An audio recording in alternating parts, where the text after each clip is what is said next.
demonstrate the piano and to talk a little bit more about OS version 3.0, which is the big, gigantic update here. We're going to bring up somebody who's, shall we say, overqualified to discuss how, or demonstrate how good Kronos sounds. You may know him from his accomplished solo career, from playing with the Dixie Dregs, from being widely acclaimed as one of the greatest keyboard players to ever live. You might also know him as the keyboard player from Dream Theater.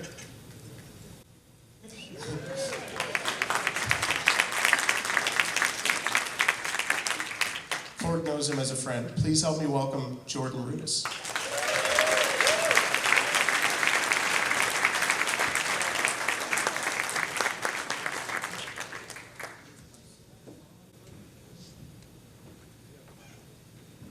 You might want this. The mic might help. Hey everybody, how are we doing? Yeah, it's awesome to be up here today. I know it's a very big day. I haven't been to NAMM in a little while, so it's fun for me to kind of get back in the groove here and do it with Korg, a company I've been associated with for many years. I was reminiscing about 25 years ago, or maybe a little bit more. I was here as a product specialist for Korg, and now today I'm here in a slightly different capacity, but the relationship has remained the same, and I've seen a lot of these great instruments that Rich so wonderfully spoke about, and the progression, and it's been just an amazing journey. And now I can honestly say that the tool, the musical instrument that I stand in front of, has really become my voice on stage all around the world with Dream Theater and in everything that I do. The Kronos is like the main event. It does about 98% of what happens on that stage. And of course in Dream Theater, I'm the orchestra, the choir, the sound effects, the keyboard player, all of that. So it all has to happen here. So this instrument has been an amazing friend of mine. And I always tell people I love what Korg does with this because it allows the musician to establish a real relationship with his instrument. It's not like you're using a computer, which computers are great, I use them all the time. But with something like this is a well thought out from the ground up musical instrument that can become part of the musician's expression.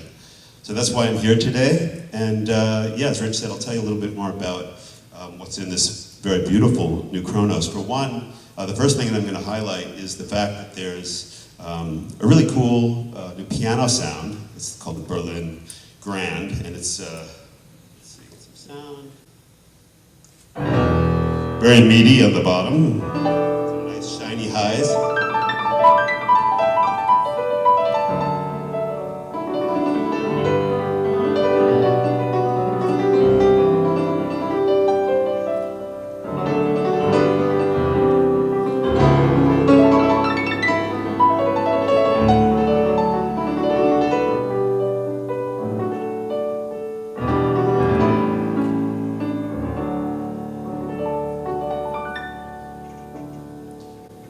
So here I am in the setup mode, and actually what's great about the new setup mode, and it's helping me with my presentation, very good timing on Korg's part, is that I can literally put notes, text notes, what I want to say. Rich actually said some of the things that I have here, so I'm not going to say that as a repeat.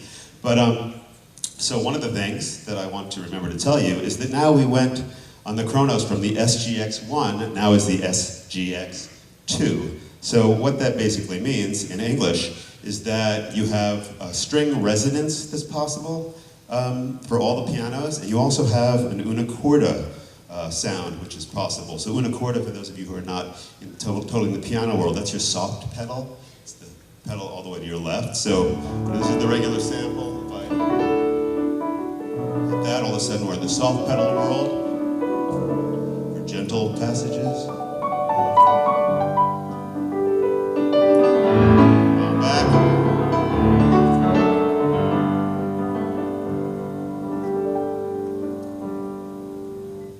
To the string resonance, that's pretty cool. I'll turn it up. Yeah. So string resonance is cool. You know, if you go up to an acoustic piano and you like hold down, let's say some low notes, and you hit something like that, you'll actually hear the resonance. And now on all the pianos in SGX2 we have this, which is very cool and really adds to the realism. And I don't know if you can see on the screen, I guess not, but there's also a very nice display of what's going on with the string resonance. Very cool stuff. There's also touch and drag, which is really very cool. And to show that, I have this piano sound. Actually, let me step back for 1 second because I want to show you this. I cannot see the screen. What's nice is you can use your finger and you can there's a picture of the piano and I can use my finger to drag the lid closed, and of course it affects the sound, or I can drag the lid open as well. But also, if I go in, I can use touch and drag this way. So I'm playing along, I've got my nice piano sound. Now I can grab one of the sliders in this combination and literally use my finger to drag in Jack Kotop's lovely sound effect sounds, add a little bit of pad, and next thing you know,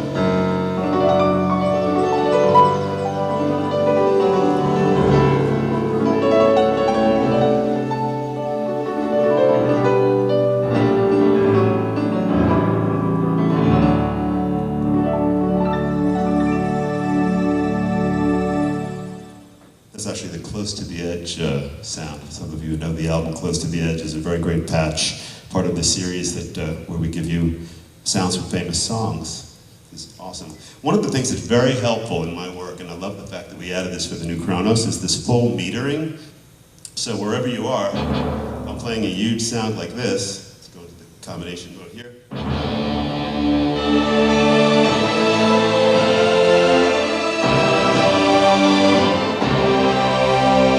A lot of times, especially in my dream theater world, I've got to come out with these, humongous epic sounds, and I want them to be full and hit hard, but I don't want them to clip.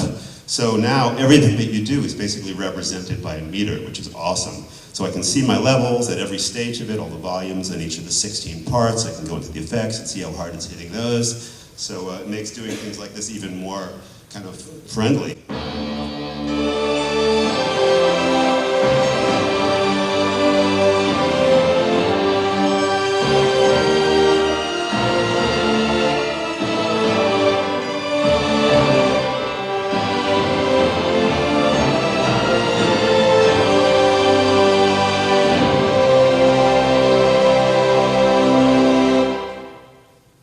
For that patch, I borrowed a little bit of John Petrucci in there, as you can hear.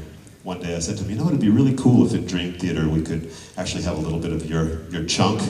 So we did a little special sampling, unreleased sampling session, unreleased to this point, at least.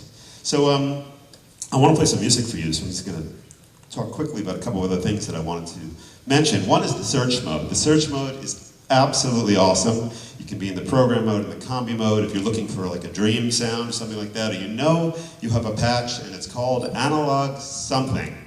Well, now you can go in and you can step through all the sounds that are named analog, and that's very, very helpful. You can also add some of the effects that were only available on the EP1 and the CX3, which is cool too. And as Rich said, the effects engine on this bad boy is monstrous. I've never seen anything, played anything that touches this. I love it. It's also laid out very well. So I guess without further ado, I'm going to play some music for you, because we've been listening to talking long enough. This is all about the music. So, all right, so this piece that I'm going to play is a slightly edited version, because we don't have that much time, of a piano concerto that I wrote. It's the first movement. It's called Explorations for Keyboard and Orchestra. So, in a second, starting, I don't need this mic here.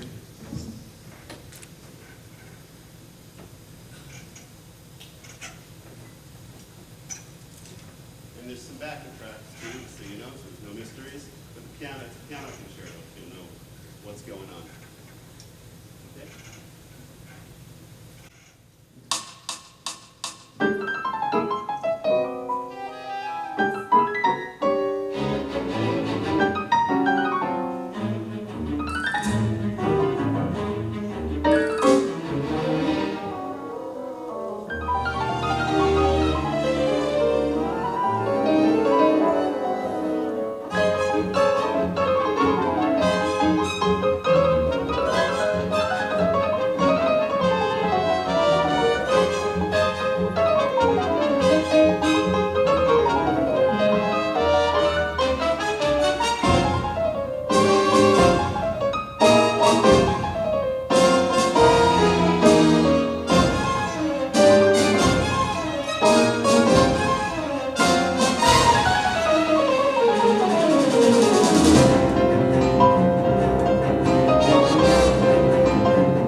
my ever so calm tech, Keith Wexler. Tours all around the world with me, Dream Theater. Thank you, buddy. Okay, it's a quick set today. I have one more song to play.